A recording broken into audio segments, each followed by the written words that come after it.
दोस्तों, नौजवान विद्यार्थियों, आज हमारी बातचीत का मुख्य विषय है चंद्रशेखर आज़ाद, क्रांतिकारी चंद्रशेखर आज़ाद का महान व्यक्तित्व।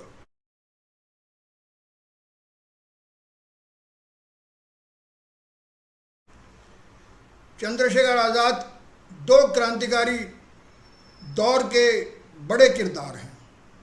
पहला दौर है हिंदुस्तान रिपब्लिकन आर्मी का दौर और दूसरा दौर है हिंदुस्तान सोशलिस्ट रिपब्लिकन आर्मी का दौर। ये वो दो दौर हैं इनकलाबी संघर्ष के जिन्होंने ब्रिटिश साम्राज्य को कड़ी चुनौती दी, ज़बरदस्त चुनौती दी। चंद्रशेखर आज़ाद का जन्म हुआ था भावरा ग्राम में, जो अलीराजपुर तहसील थी, रियासत भी थी वो मध्य प्रदेश की एक। झाबुआ इलाका है पूरा का पूरा वो मध्य प्रदेश का, जहाँ पर ये गांव है और ये भीलों का इलाका है।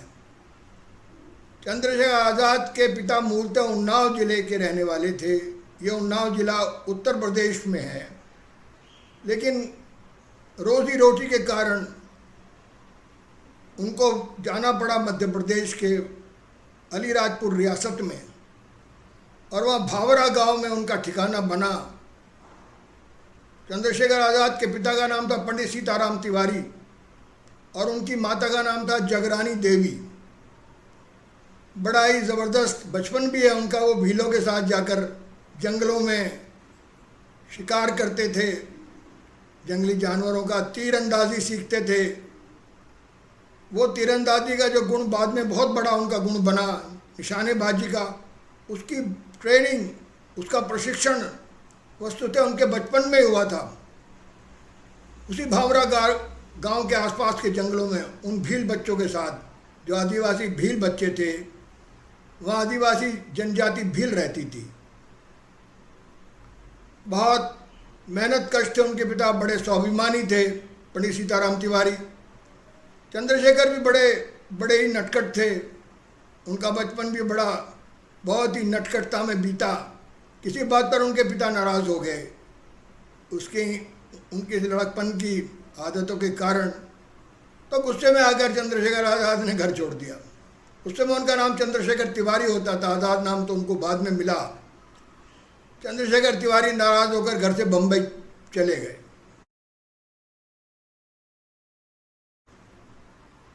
केवल 13 साल की उम्र थी उस वक्त उनकी, लेकिन तेवर तो देखिए बचपन का। पिताजी लड़कर सीधे चले गए घर से बाहर और पहुंच गए बम्बई। वहाँ पर मजदूरी की,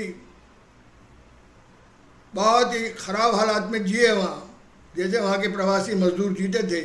लेकिन यह अनुभव उनकी ज़िंदगी के लिए बड़ा तजुर्बा बना और मेहनत कशों के प्रति, शारीरिक मेहनत करने वालों के प्रति उनके मन में गहरी संवेदना का उदय हुआ उसी बचपन में।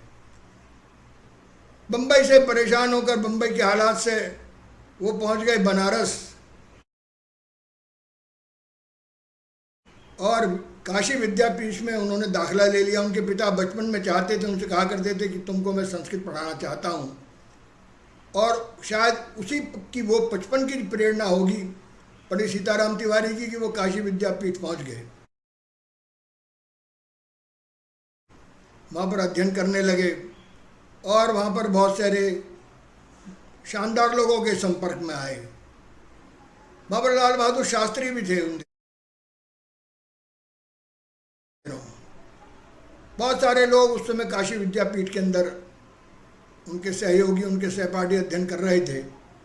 और उसी दौर में शुरू हुआ सहयोग आंदोलन, 1921 का दौर था। काशी विद्यापीठ में पढ़ते थे चंद्रशेखर आज़ाद, और महात्मा गांधी ने नारा दिया नॉन कॉपरेशन मूवमेंट का।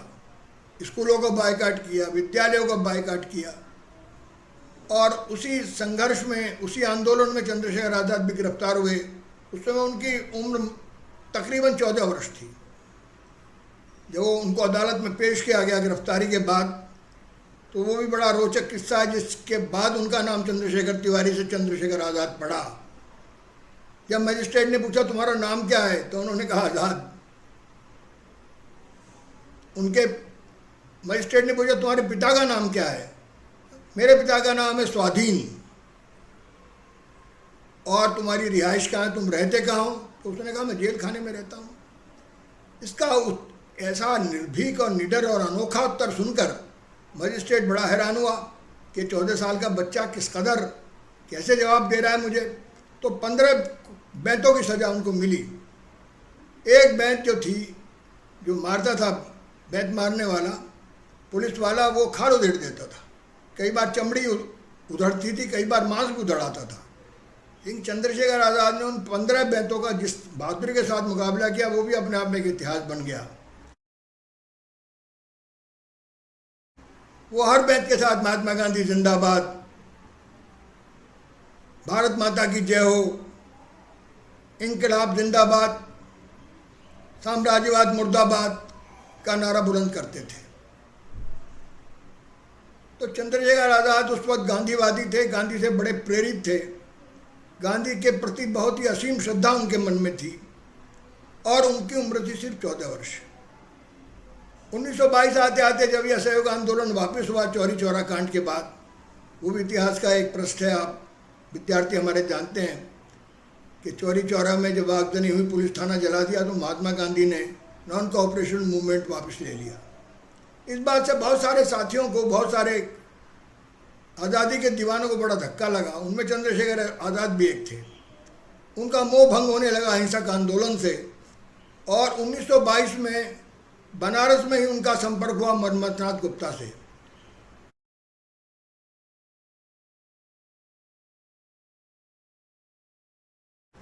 और मन्मथनाथ गुप्ता उस वक्त अध्ययन करते थे, उनकी उम्र भी लगभग चंद्रशेखर आज़ाद की थी, जैसी थी।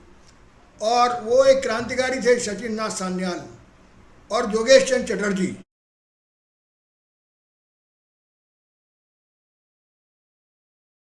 जो अनुशीलन समिति के बड़े लीडर होते थे। सचिन सान्याल आजीवन कारावास भुगत कर आए थे और बनारस को उन्होंने अपना मुख्य भूमि बनाई थी क्रांति की। और वो एक दल का निर्माण कर रहे थे उस वक्त, जिसका नाम था हिंदुस्तान रिपब्लिकन आर्मी। उस दल में राम प्रसाद बिस्मिल भी शामिल हुए, उसमें अशफाकुल्लाह भी आए, उसमें रोशन सिंह आए, उसमें बहुत सारे क्रांतिकारी आए जो, और चंद्रशेखर आज़ाद भी उसके एक बड़े किरदार बने, बड़े चरित्र बने। मन्मथनाथ गुप्ता आए, सचिननाथ बख्शी थे, उसमें बाल मुकुंद थे, बहुत सारे क्रांतिकारी थे, प्रमेश चटर्जी थे। तो इस तरह ये दल जो था उस समय 1922 में स्थापित हुआ। और 1925 में जो काकोरी ट्रेन डकैती हुई, उसके बाद ये दल बहुत ही प्रख्यात हो गया। और बहुत ही संक्षेप में हम ये कहानी सुना रहे हैं आपको चंद्रशेखर आज़ाद की, क्योंकि इतना छोटा जीवन है उनका क्रांतिकारी, मात्र 10 वर्ष का आप मान लीजिए मोटा मोटी, जो 1921 से शुरू होता है और 1931 में समाप्त हो जाता है। 27 फरवरी 1931 को ये एल्फ्रेड पार्क में चंद्रशेखर आज़ाद अपनी ज़िंदगी का अंत कर लेते हैं पुलिस से लड़ते हुए। तो 1906 की पैदाइश है चंद्रशेखर आज़ाद की, 1906, 23 जुलाई 1906। तो इसके बाद जो उनका जीवन है बहुत ही विशद और बहुत क्रांतिकारी जीवन है। छोटा सा जीवन है, मात्र 24 वर्ष का जीवन है, लेकिन तथ्यों से और घटनाओं से और हिम्मत से भरा पड़ा है, वीरता से। इसके बाद चंद्रशेखर आज़ाद काकोरी कांड के बाद फरार हो जाते हैं। बहुत सारे साथी काकोरी कांड में हिंदुस्तान रिपब्लिकन आर्मी के पकड़े जाते हैं, ज़्यादातर साथी पकड़े जाते हैं। 4 को सजाए मौत होती है। ये हम पहले भी भगत सिंह वाले वीडियो में अपने विद्यार्थियों को बता चुके हैं। पंडित राम प्रसाद बिस्मिल, अशफाकुल्लाह खान, ठाकुर रोशन सिंह और राजेंद्र लहरी, ये 4 क्रांतिकारी हैं जिनको सजाए मौत दी जाती है।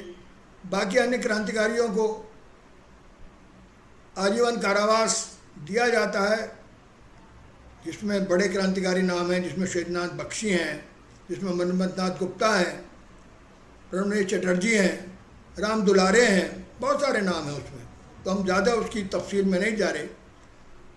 और लेकिन चंद्रशेखर आज़ाद और कुंदन गुप्ता 10 क्रांतिकारियों ने ट्रेन डकैती में हिस्सा लिया, लेकिन 40 क्रांतिकारी जो उनके सहयोगी थे पकड़े गए, जिन पर मुकदमा चला। एक सवाल छूट गया था, उसके आधार पर ही वो पुलिस डिटेक्शन कर पाई इनका, और अधिकतर क्रांतिकारी पकड़ लिए गए विभिन्न स्थानों से। लेकिन 2 क्रांतिकारी थे हिंदुस्तान रिपब्लिकन आर्मी के, चंद्रशेखर आज़ाद और कुंदन गुप्ता। ये दो नहीं पकड़े जा सके, अंत तक नहीं पकड़े जा सके। और एक नए युग की शुरुआत की इन लोगों ने, एक नया दौर शुरू हुआ, क्योंकि सिर्फ 2 ही क्रांतिकारी बच गए थे। उसके पहले शिव वर्मा भी इनके संपर्क में थे। शिव वर्मा, हालांकि उन्होंने ट्रेन डकैती में हिस्सा नहीं लिया था और वो कोई सक्रिय एक्शन में नहीं थे, लेकिन वो इनके साथ परिचित थे। शिव वर्मा के साथ एक विजय कुमार सिन्हा भी थे, कानपुर में डीएवी कॉलेज में पढ़ते थे। वो भी चंद्रशेखर आज़ाद के संपर्क में थे। वहीं पर एक नंद किशोर निगम नाम का एक विद्यार्थी थे, शालिग्राम शुक्ला थे वहाँ पर कानपुर में।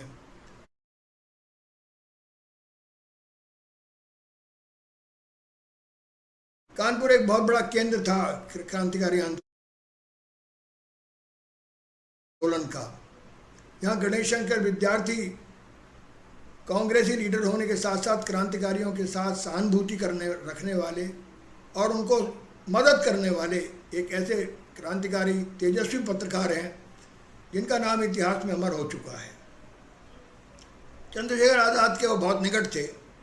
उसी वक्त एक घटना होती है, लाहौर में भगत सिंह को क्रांतिकारी आंदोलन के प्रति उनका रुझान बढ़ता है और वो जयचंद्र विद्यालंकार उनके गुरु हैं नेशनल कॉलेज में, वो उनको कुंदन गुप्ता और चंद्रशेखर आज़ाद का एड्रेस देते हैं। कुंदन गुप्ता से संपर्क करने में भगत सिंह कामयाब हो जाते हैं कानपुर में, क्योंकि वो लाहौर से भागकर कानपुर पहुंच जाते हैं। वहाँ उनकी शादी का हम प्रकरण बता चुके हैं, उनके पिता उनकी शादी करना चाहते थे। ये भी घटना 1924 की है। चंद्रशेखर, जब तक काकोरी कांड नहीं हुआ है, काकोरी कांड हुआ है 9 अगस्त 1925 को, जबकि काकोरी जो लखनऊ से पहले के स्टेशन पर, वहाँ पर कलकत्ता डाउन एक्सप्रेस में एक डकैती डाली, सरकारी खजाना लूटा क्रांतिकारियों ने। उसका वर्णन हम पिछले वाले वीडियो में, भगत सिंह वाले में थोड़ा कर चुके हैं। लेकिन क्योंकि चंद्रशेखर आज़ाद भी उसमें किरदार है, उन्होंने भी हिस्सा लिया था उस ट्रेन डकैती में और वो मोस्ट वांटेड भी रहे बाद में, हालांकि पकड़े नहीं जा सके। भगत सिंह से उनकी मुलाकात हुई और भगत सिंह को उन्होंने गणेश शंकर विद्यार्थी के संरक्षण में छोड़ा, और गणेश शंकर विद्यार्थी और हसरत मोहानी, मौलाना हसरत मोहानी वहीं पर थे। वो भी बड़े क्रांतिकारी कवि भी हैं, क्रांतिकारी व्यक्तित्व के बड़े धनी व्यक्ति हैं, बड़ा नाम है उनका इतिहास में। ऐसे लोगों से शहीद आजम भगत सिंह ट्रेनिंग लेते हैं और वापस लाहौर लौट जाते हैं। इधर ये फरार होकर 1925 में पहुंच जाते हैं झांसी, और झांसी के ओरछा इलाके को अपना मुख्यालय बनाते हैं चंद्रशेखर आज़ाद, और वहाँ बहुत सारे साथी उनको मिलते हैं, बहुत सारे निकट साथी जो बाद में क्रांतिकारी आंदोलन में उनका बड़ा सहयोग करते हैं, उनका बड़ा साथ देते हैं, जिसमें भगवान दास माहौर हैं, वैशम पायन है, विश्वनाथ वैशम पायन है। झांसी में ही उनकी मुलाकात होती, झांसी बुंदेलखंड झांसी में। और मालाकार पुरकर हैं। माला, ये भी एक बड़ा नाम है, बहुत बड़ा नाम है क्रांतिकारी आंदोलन के इतिहास में, जो प्रबल सहयोगी बनते हैं चंद्रशेखर आज़ाद के।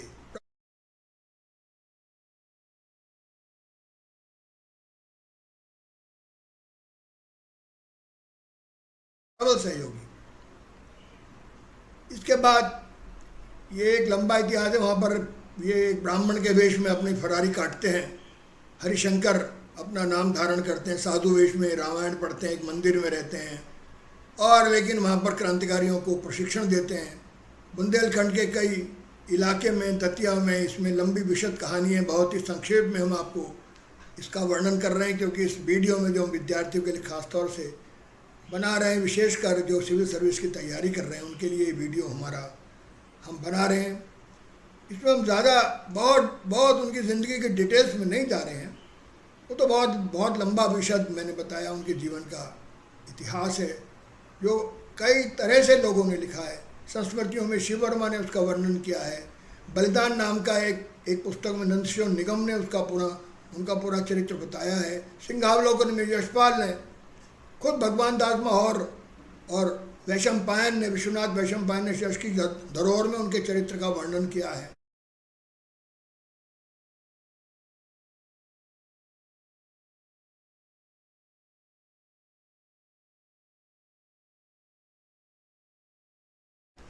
बहुत सारे तरह से उनका चरित्र लिखा गया है।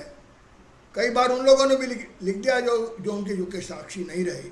कुछ उल्टा सीधा जोड़ा भी है, कुछ वो क्योंकि एक बड़े नायक बने, कुछ ऐसी दंत कथाएँ भी उनके साथ जुड़ गई हैं जिनका कोई लेना देना उनके जीवन से नहीं है। लेकिन ये होता है ऐसे महानायकों के साथ, ऐसे क्रांतिकारी महानायकों के साथ उनको रॉबिन हुड की तरह पेश किया जाता है, जैसे कोई वो जादूगर हो। ये बात तो ठीक है, वो एक जादूगर की तरह तो उभरे, क्योंकि ब्रिटिश राज की आंखों में वो एक लंबे वक्त तक धूल झोंकते रहे, नहीं पकड़ पाई ब्रिटिश पुलिस उनको। बहुत सारे सीआईडी के इंस्पेक्टर, बहुत सारे सीआईडी के अफसर उनकी तलाश में लगे काकोरी कांड के बाद, लेकिन वो उनको गिरफ्तार नहीं कर पाए। लेकिन इस बीच में वो भगत सिंह के साथ, शिव वर्मा के साथ, विजय कुमार सिन्हा के साथ और बहुत सारे लोग उनको मिलते हैं। पंडित किशोरी लाल मिलते हैं लाहौर में, यशपाल मिलते हैं। एक लंबी फहरिस्त है क्रांतिकारियों की जिनके वो एक नया दल खड़ा करते हैं। और भगत सिंह के रूप में उनको एक ऐसा साथी मिलता है, एक ऐसा महानायक मिलता है। वो खुद भी महानायक है, कमांडर इन चीफ है, कई नामों से उनको जाना जाता है। उस समय क्रांतिकारी अपना छद्म नाम भी रखते थे। एक नाम उनका महाशय जी पड़ा, एक नाम उनको पंडित जी भी कहते थे कुछ लोग। मैंने अभी एक हरिशंकर नाम का जिक्र किया उनके, जब वो वहाँ पर ओरछा के जंगलों में थे और एक जो है दीमारपुर नामक गांव में अपना रह रहे थे, तो वहाँ पर उन्होंने एक साधु वेश में रामायण पढ़ते थे, एक मंदिर में रहते थे। बाद में वहाँ निकट जो उस गाँव के लोग उनको बड़ा प्यार करने लगे। उनका व्यक्तित्व इतना महान था, इतने वो शानदार व्यक्तित्व के धनी थे कि उनसे सहज ही लोग स्नेह करने लगते थे। लेकिन वो उस वक्त ब्रिटिश पुलिस की आंखों में निरंतर धूल झोंकते रहे और संगठन कार्य अपना बढ़ाते रहे। पार्टी बढ़ती रही, भगत सिंह भी मिले उन्हें भगत सिंह के रूप में, जैसे मैंने अभी बताया, एक ऐसा साथी मिला उनको जो शानदार क्रांतिकारी नहीं है बल्कि एक शानदार सिद्धांतकार भी है, जो बहुत पढ़ाकू है। और चंद्रशेखर आज़ाद का और भगत सिंह का व्यक्तित्व मिलकर एक संपूर्ण समग्र दल का निर्माण करता है, जो पहले वाले उनके दल से भिन्न चरित्र का है। क्योंकि हिंदुस्तान रिपब्लिकन आर्मी का जो उद्देश्य है वो सिर्फ जंग आज़ादी लड़कर अंग्रेज़ों से आज़ादी छीनना है, सशस्त्र क्रांति द्वारा, हथियारबंद क्रांति द्वारा। लेकिन ये जो नया दल है, ये जो जिसके कमांडर इन चीफ बाद में बनते हैं, इसकी एक मीटिंग होती है फिरोज शाह कोटला ग्राउंड में।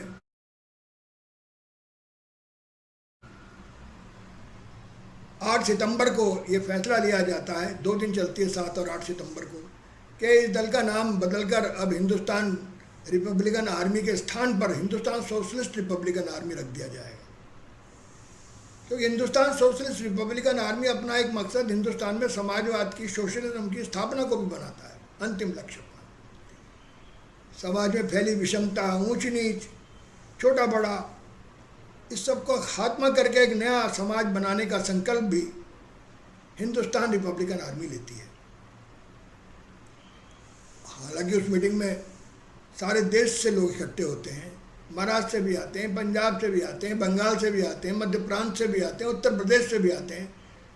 लेकिन चंद्रशेखर आज़ाद उसमें सशरीर स्वयं उपस्थित नहीं है। उनकी कंसेंट है भगत सिंह को कि जो तुम लोग फैसला करोगे मैं उस फैसले के साथ हूँ। क्योंकि ये डायलॉग पहले ही भगत सिंह में और चंद्रशेखर आज़ाद में तय हो चुका है कि अब इस दल को एक नया रूप देना पड़ेगा, पुराने तौर तरीक़ों से काम चलने वाला नहीं है। यह घटना 1928 की है, सितंबर 1928। दल की स्थापना के बाद एक बड़ा कारनामा चंद्रशेखर आज़ाद के नेतृत्व में अंजाम दिया जाता है, वो ये है कि पार्लियामेंट में 2 बिल पेश होने हैं, पब्लिक सेफ्टी बिल और ट्रेड डिस्प्यूट बिल। एक बिल जो है वो मजदूरों के अधिकार छीनने का है, और दूसरा जो बिल है वो क्रांतिकारियों के या जंग आज़ादी जो लड़ रहे हैं आंदोलनकारी, उनके समस्त मूल अधिकारों के हनन का है। इसके विरोध में ये फैसला लेती है पार्टी कि भगत सिंह को और बटुकेश्वर दत्त को पार्लियामेंट में बम फेंकने के लिए भेजा जाए।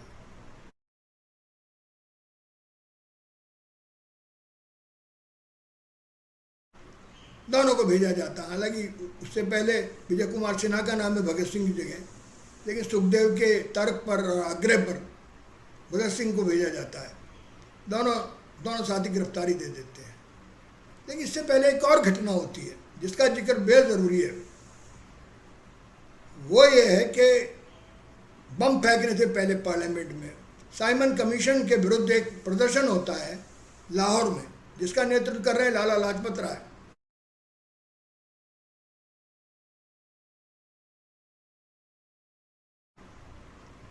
इस पर लाठीचार्ज होता है और लाला लाजपत राय की उसी लाठीचार्ज में 2 ब्रिटिश अधिकारियों के ज़बरदस्त लाठी प्रहार से मौत हो जाती है। जो जख्म देते हैं वो लाला जी को। तो चंद्रशेखर आज़ाद के नेतृत्व में फिर एक मीटिंग होती है हिंदुस्तान सोशलिस्ट रिपब्लिक आर्मी की कि अब क्या किया जाए। तो एक मत से फैसला लिया जाता है कि लाला जी के हत्यारों को, उन पुलिस के अधिकारियों को जो सुपरिटेंडेंट पुलिस है स्कॉट और असिस्टेंट सुपरिटेंडेंट पुलिस है सैंडर्स, इनको मार दिया जाए, जान से मार दिया जाए, ताकि भविष्य में कोई पुलिस अधिकारी इतने बड़े नेता को या किसी नेता की इतनी निर्मम हत्या करने का साहस न कर सके। तो ये जो घटना है ये बम असेंबली कांड से पहले है। बम असेंबली कांड बाद में है। 8 अप्रैल 1928 को ये होता है। और ये जो घटना है ये पहले है, थोड़ा पहले, कुछ महीने पहले। इसमें क्रांतिकारी मारने में सफल हो जाते हैं। स्कॉट की जगह सैंडर्स को मार देते हैं। हालांकि सैंडर्स भी उतना ही दोषी है लाला जी पर को मारने के लिए निर्ममतापूर्वक लाठियों से जितना कि स्कॉट है, लेकिन मारने का मेन टारगेट स्कॉट है, लेकिन सैंडर्स मिलता है वहाँ पर मौके वारदात पर और क्रांतिकारी उसकी हत्या कर देते हैं। पहली गोली राजगुरु मारते हैं और उस समय एक बड़े जो हवलदार पीछा करता होता है, भगत सिंह का चानन सिंह नाम है, जो उस समय सैंडर्स के साथ है, उसकी हत्या हो जाती है क्योंकि वो भगत सिंह को पकड़ने वाला है। उस समय 50 गज की दूरी से बड़ा शानदार निशाना साध कर चानन सिंह की हत्या कर देते हैं चंद्रशेखर आज़ाद। अचूक निशाना है, जैसे मैंने बताया बचपन से वो निशानेबाजी का अभ्यास करते रहे भीलों के साथ जंगलों में जाकर। तो बड़ा ही अचूक निशाना उनका रहा है, जैसा उनके साथियों ने वर्णन किया है। चानन सिंह 1-2 दिन बाद मर जाता है, उसके पेट में गोली लगती है, गिर पड़ता है वो, और भगत सिंह और ये राजगुरु साफ बचकर निकल आते हैं मौके वारदात से, नहीं पकड़े जाते।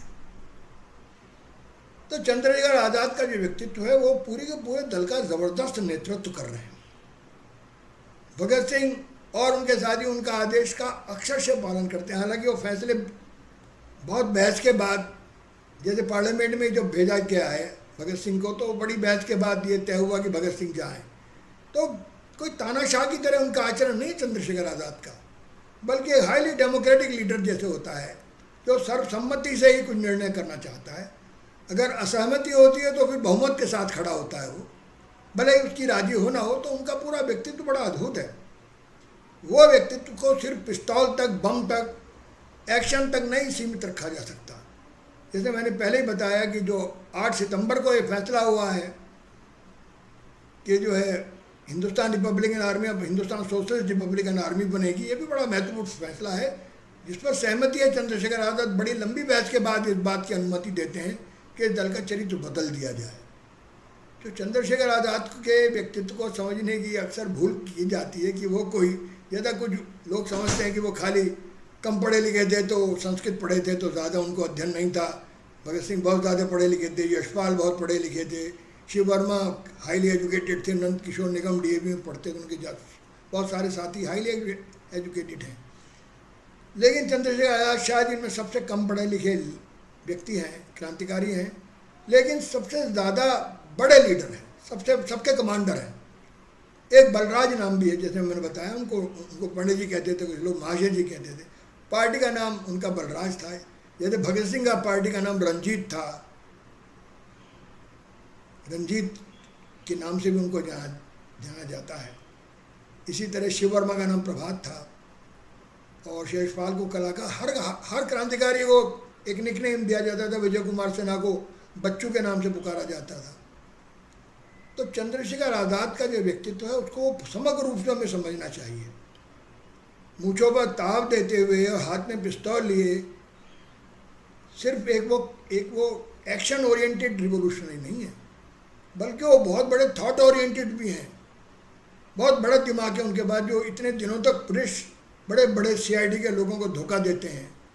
कितने फुर्तीले, क्विक सिल्वर कहा करते थे राम प्रसाद बिस्मिल उनको, क्विक सिल्वर। जो हिंदुस्तान रिपब्लिकन आर्मी के बड़े लीडर थे पंडित राम प्रसाद बिस्मिल, आर्य समाजी थे वो। चंद्रशेखर आज़ाद पर भी आर्य समाज का बड़ा प्रभाव रहा।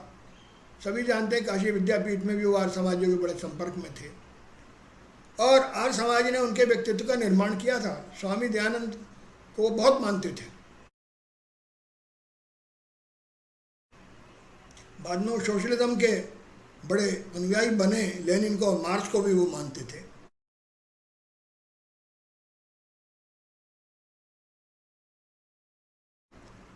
आचार्य नरेंद्र देव का भी प्रभाव रहा उनके ऊपर। वो काशी विद्यापीठ में आचार्य नरेंद्र देव भी हुआ करते थे उन दिनों। जैसे मैंने बताया, लाल बहादुर शास्त्री भी थे वहाँ काशी विद्यापीठ में। उनका बड़ा गहरा संपर्क, जैसे मैंने बताया, गणेश शंकर विद्यार्थी जैसे स्कॉलर्स के साथ भी था, जो बड़े जर्नलिस्ट थे।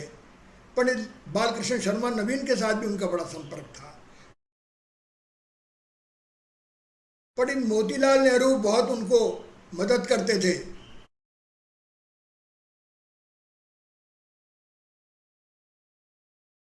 बहुत आर्थिक मदद करते थे। सारी की सारी जो है आर्थिक व्यवस्था की जिम्मेदारी चंद्रशेखर आज़ाद पर थी, दल को चलाना। क्योंकि बहुत सारे फुल टाइमर्स थे जो पूर्णकालिक क्रांतिकारी थे चंद्रशेखर आज़ाद की तरह। उनके खाने का, उनके पीने का, उनके रहने का, उनके जीने का, उनके कपड़ों का, सबका प्रबंधन का जिम्मा था। तो बहुत सारे लोग सहायता करते थे। बहुत सारे कांग्रेस के लोग जो उस समय लीडर थे, मदन मोहन मालवीय से उनका बड़ा गहरा संपर्क था।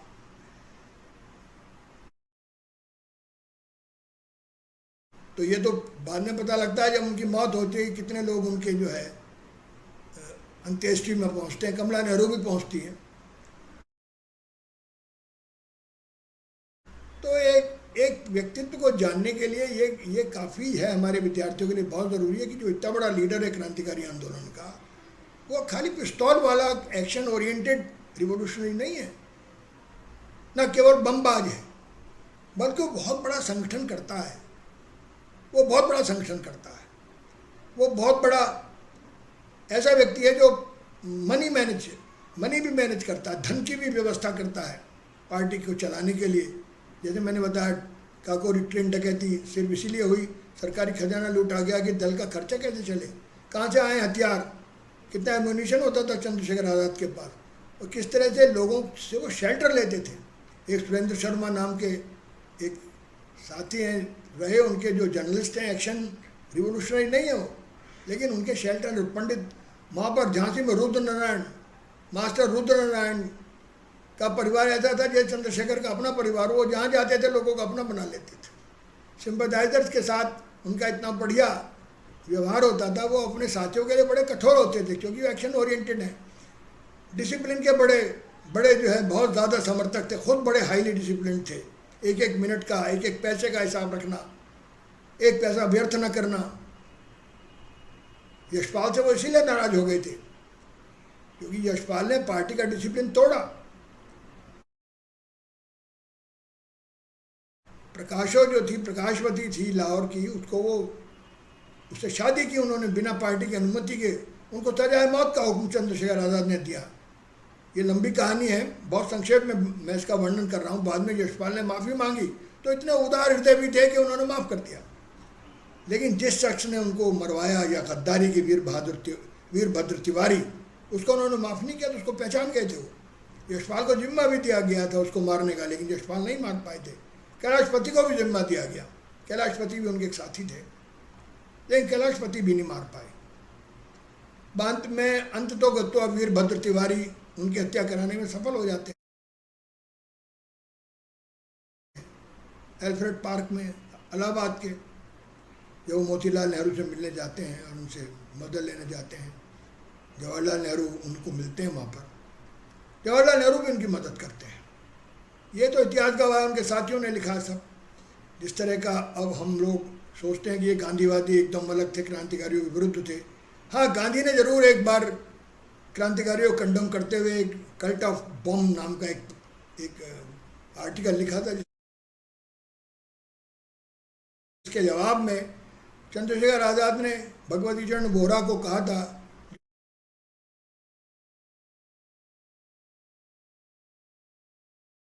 जो दुर्गा भाभी के पति हैं, जो मारे गए भगत सिंह को छुड़ाने के लिए जब बम बनवा रहे थे चंद्रशेखर आज़ाद, एक्सपेरिमेंट हो रहा था, तो उसमें अचानक विस्फोट हो गया। भगवती चरण वोहरा ने एक पर्चा लिखा, बहुत पढ़े लिखे, बहुत पढ़े, भगत सिंह की तरह हाईली एजुकेटेड व्यक्ति था भगवती चरण वोहरा। उस पर्चे को सारे हिंदुस्तान में बंटवाया गया, उसका नाम था फिलॉसफी ऑफ बम। ये जवाब था गांधी के कल्ट ऑफ बम का। गांधी ने कंडम किया था रिवोल्यूशनरीज को कि कुछ सिरफिरे लोग हैं ये। तो चंद्रशेखर आज़ाद खुद गांधीवादी रहे, महात्मा गांधी की जय कहकर ही वो क्रांतिकारी बने थे, क्रांतिकारी आंदोलन में आए थे, आज़ादी की जंग आज़ादी में उतरे थे।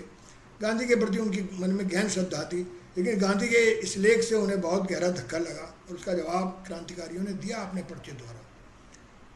तो चंद्रशेखर आज़ाद का जो व्यक्तित्व, उसको समझने के लिए बहुत पैनी दृष्टि चाहिए, बहुत गहन अध्ययन भी चाहिए, क्योंकि आमतौर पर जब तक आप उन रिसोर्स पर नहीं जाएंगे जो उनके साथियों ने उनके बारे में लिखा है, क्योंकि खुद तो उन्होंने कुछ लिखा नहीं है अपने बारे में, ना कुछ बताया है कभी, यानी कि वो तो अपने माँ बाप के बारे में भी किसी को नहीं बताते थे।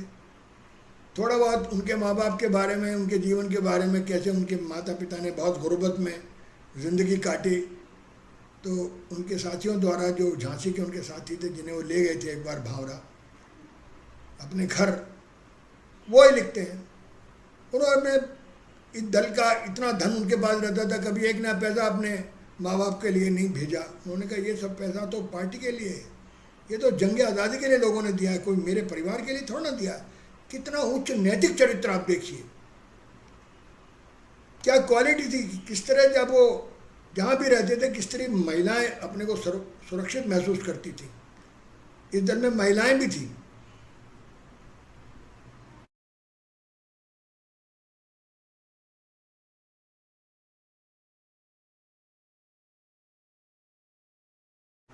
मैंने अभी नाम लिया, जैसे भगवती चरण वोहरा की जो पत्नी थी दुर्गा भाभी, दुर्गा देवी जिनका नाम था, उन्होंने भगत सिंह को की पत्नी बनकर भगत सिंह को बचाया था। जब ये सैंडर्स की हत्या हुई थी, उनको बचा के ले गई थी कलकत्ता। उन्हीं के कहने पर चंद्रशेखर आज़ाद की भक्त थी वो, दोनों पति पत्नी बहुत मानते थे। एक बार किसी ने भगवती चरण वोहरा के विरुद्ध भी उनके कान भर दिए थे, तो नाराज़ हो गए थे, तो भगवती चरण वोहरा गए उन्हें ढूंढते हुए और उनसे कहा कि आपको गलत किसी ने बहका दिया है। तब चंद्रशेखर आज़ाद का हृदय कितना बड़ा है, कितना विराट हृदय है। ये तो उनका पूर्ण, जब उनके बारे में जानकारी हम हासिल करते हैं तो मालूम चलता है कि इतना बड़ा कमांडर इन चीफ कोई मामूली शख्स नहीं था। वो खाली कोई ऐसा व्यक्ति नहीं था कि कोई बिल्कुल एकदम दुर्दांत व्यक्ति हो या कोई इस तरह का कोई रॉबिन हुड हो। वो एक ऐसा जंग आज़ादी का सिपाही है जिसके व्यक्तित्व पर जितनी बात की जाए, जितना उसे खोजा जाए, उतना ही आप हिप्नोटाइज होते चले जाएंगे। लगेगा ये क्या इंसान है, ये कैसा अद्भुत व्यक्ति है जो भगत सिंह जैसे चिंतक को, एक इतने बड़े क्रांतिकारी का भी गुरु है, सब सुप्रीम कमांडर है, जहाँ एक से बढ़कर एक क्रांतिकारी है, अंत तक नहीं पकड़े जाते, ये तो सभी जानते हैं। और एल्फ्रेड पार्क में, जैसे मैंने अभी मेंशन किया, वीरभद्र तिवारी की मुखबिरी पर जब उनको घेर लिया जाता है, एक नॉट बाबर नाम का एक सुपरिटेंडेंट पुलिस है जो फायर करता है, तो निशानेबाजी देखिए, विशेश्वर सिंह भी वहाँ डीएसपी है, पुलिस घेरे हुए 50-60 लोग, पुलिस के पूरी की पूरी स्क्वाड घेरे हुए, अकेला सुखदेव राज उनके साथ है। सुखदेव राज को कहते थे तुम भाग जाओ। उससे पहले जैसे मैंने बताया, सुबह वो जवाहरलाल के पास जाते हैं मिलने के लिए, कुछ पैसे का प्रबंध करने के लिए, ताकि अपने साथियों को, यशपाल को और एक और साथी को, वैशंपायन को, यश विश्वनाथ वैशंपायन को रूस भेजना चाहते हैं क्रांतिकारी शिक्षा के लिए, ट्रेनिंग के लिए। तो उस वक्त वो अकेले ही मुकाबला करते हैं, सुखदेव राज को भी भेज देते हैं वहाँ से, हटा देते हैं और नॉट बाबर का जबड़ा फाड़ देते हैं गोली से। बाद में गोली उनके कंधे में लगती है और एक पैर में लगती है, जो उनके थाई को, उनकी जान को चीर देती है। जब उन्हें लगता है मैं पकड़ा जाऊंगा जीवित, तो वो अपनी शपथ जो उन्होंने ली थी कभी क्रांतिकारी आंदोलन में कि दुश्मन की गोलियों का हम सामना करेंगे, आज़ाद ही जिए हैं आज़ाद ही मरेंगे, इस भावना के साथ ये सबसे प्रिय पंक्तियाँ थी। इसका पालन करते हुए अपने सर में गोली मार लेते हैं।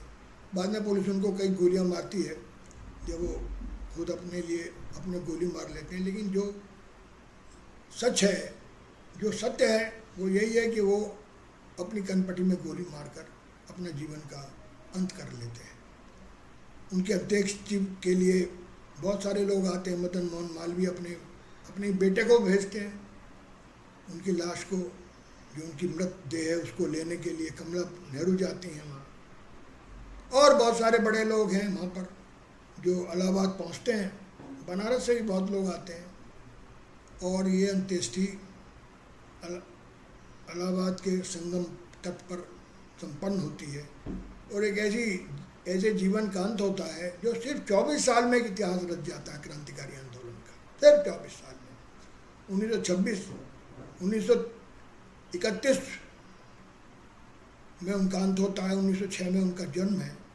तो ये सिर्फ जो है 24 साल का जीवन है और ये जीवन इतना महान है, इतना प्रेरणादायक है, इतना स्फूर्ति देता है, इतनी हिम्मत देता है कि आप इसको जितनी बार पढ़ेंगे तो अब एक नई ऊर्जा से भर जाएंगे। किस तरह से साथियों के पकड़े जाने के बाद, साथियों के मारे जाने के बाद भी ये आदमी रुकता नहीं है, निरंतर नए साथी जोड़ता है, नए साथियों को ट्रेंड करता है, नए साथियों को क्रांति पथ पर अग्रसित करता है, कैसे उनका प्रेरक बनता है, कैसे प्रकाश पुंज बनकर उनको खड़ा करता है। ये सब कुछ जो है उनको जानना बेहद ज़रूरी है। छोटी सी कहानी हमने आपको सुनाई चंद्रशेखर आज़ाद की, बहुत छोटी सी कहानी। हमें उम्मीद है कि हमारे विद्यार्थी इस कहानी से लाभान्वित होंगे और चंद्रशेखर आज़ाद के व्यक्तित्व का और अधिक अध्ययन करेंगे। ये दो ऐसे व्यक्तित्व हैं क्रांतिकारी आंदोलन के जिनको जानना, उस दौर के क्रांतिकारी आंदोलन को जानने के लिए, इसका आगाज़ मैंने बताया 1922 में हुआ हिंदुस्तान रिपब्लिकन आर्मी के रूप में, और 1928 में इसने एक नया रूप लिया हिंदुस्तान सोशलिस्ट रिपब्लिकन आर्मी के रूप में। ये दो दौर हैं जिसके दोनों के किरदार हैं, चरित्र हैं, महान चरित्र हैं चंद्रशेखर आज़ाद। एक दौर में वो राम प्रसाद बिस्मिल और सत्येंद्र नाथ सान्याल, योगेश चंद्र चटर्जी के नेतृत्व में काम करते हैं, और एक दूसरे दौर में वो कमांडर इन चीफ हैं इसी पार्टी के, इसी दल के, जिसमें एक से बढ़कर एक क्रांतिकारी। कुछ नाम मैंने आपको मेंशन किए, कुछ नाम मैंने उल्लेख किया, कुछ का मैं नहीं कर सका उल्लेख क्योंकि एक समय सीमा है इस वीडियो की। इसके अंतर्गत ही हमें को अपना वक्तव्य, अपनी बातचीत का समापन करना है। लेकिन इस तरह के व्यक्तित्वों पर, जैसे हमने सुभाष पर एक वीडियो बनाया, भगत सिंह पर एक वीडियो बनाया, अब चंद्रशेखर आज़ाद पर एक बना रहे हैं, और भी क्रांतिकारियों पर हम कुछ प्रयास करेंगे वीडियो बनाने का, जो इनके प्रेरक शक्तियाँ उन पर भी प्रयास करेंगे, ताकि हमारे विद्यार्थी सिविल सर्विस के लिए अपने आप को तैयार कर सकें और एक नई ज़िंदगी और एक नया भारत, चंद्रशेखर आज़ाद के सपनों का भारत, जो एक समाजवादी भारत होना चाहिए, जिसमें आर्थिक विषमता का खात्मा होना चाहिए, जिसमें थोड़ी सी संपदा कुछ परिवारों के पास ना रहे, जिसमें किसानों और मजदूरों का राज हो। यही उद्देश्य था चंद्रशेखर आज़ाद के नेतृत्व में HSRA का। पिछली बार भी हमने इसका थोड़ा जिक्र किया था भगत सिंह के पर, जब हम बात कर रहे थे भगत सिंह के व्यक्तित्व पर। इसको हम फिर दोहरा रहे हैं कि इस पार्टी का जो अंतिम उद्देश्य है वो ऐसे समाज की रचना है जिसमें ऊंच नीच ना हो, फिरका परस्ती ना हो, सब हम हिंदुस्तानी बनकर रहे हैं, भाई भाई बनकर रहे हैं, फूट परस्त ताकतों को हम शिकस्त दे सकें, एक नए ऐसे समाज की रचना कर सकें जिसका सपना देखते हुए हमारे क्रांतिकारियों ने अपना सर्वस्व न्यौछावर कर दिया,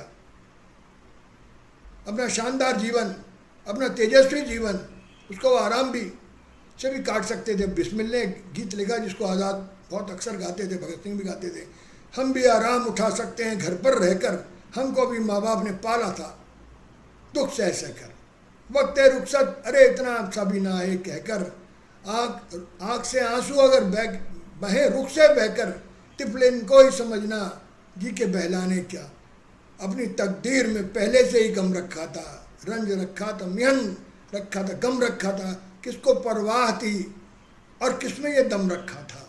हमने जब वादिये गुर्बत में कदम रखा था, दूर तक यादें वतन आई थी समझाने को, हम भी आराम उठा सकते थे घर पर रहकर, हमको भी माँ बाप ने पाला था दुख सह सहकर। तो तमाम जीवन को उन्होंने सर्वस्व न्यौछावर कर दिया इतनी कम उम्र में। भगत सिंह ने भी, आज़ाद ने भी, पंडित राम प्रसाद बिस्मिल ने भी, अशफाक उल्लाह खान ने भी, एक लंबी फहरिस्त है। जयदेव कपूर ने, कितने सारे नाम लूँ मैं, एक से बढ़कर एक, कैलाशपति, मनमथ नाथ गुप्ता, कितने नाम याद आ रहे हैं, सैकड़ों नाम है। और सिंपैथाइजर की तो, सिंपैथाइजर जो इस आंदोलन के थे जिन्होंने मदद किया, जैसे मैंने कुछ नामों की मैंने चर्चा भी की, वो तो हज़ारों की संख्या में है। और उन सबको जोड़ा था चंद्रशेखर आज़ाद ने इस दल के साथ। चंद्रशेखर आज़ाद के व्यक्तित्व में एक से बढ़कर एक इंसान को जोड़ा, एक से बढ़कर एक कांग्रेसी को भी जोड़ा, मोतीलाल नेहरू को जोड़ा, पंडित मदन मोहन मालवीय को जोड़ा, बालकृष्ण शर्मा नवीन को जोड़ा, गणेश शंकर विद्यार्थी को जोड़ा, जाने कितने लोग जिन्होंने कांग्रेस आंदोलन में शिरकत करते हुए, गांधी टोपी लगाते हुए क्रांतिकारी आंदोलन की मदद की और निरंतर मदद की। तो इसलिए ये हज़ारों लोग भी उसी तरह से ही स्मरणीय हैं जो सिंपैथाइजर्स हैं, जिन्होंने चंद्रशेखर आज़ाद को फरारी में अपने घर ठहराया, उनको धन दिया, उनको हर तरह से हौसला दिया, वो भी कोई कम क्रांतिकारियों से नहीं है। इसलिए उनको भी हमें याद रखना चाहिए। उनको तो याद रखना चाहिए जो अग्रणी क्रांतिकारी योद्धा बनकर शहीद हुए, अंडमान की जेलों में गए, सर्वस्व न्यौछावर किया, उनको तो सबसे पहले याद करना चाहिए, लेकिन उनको भी नहीं भूलना चाहिए जिन्होंने उनकी मदद की। शुक्रिया, धन्यवाद। जय हिंद, जय भारत, जय भारत।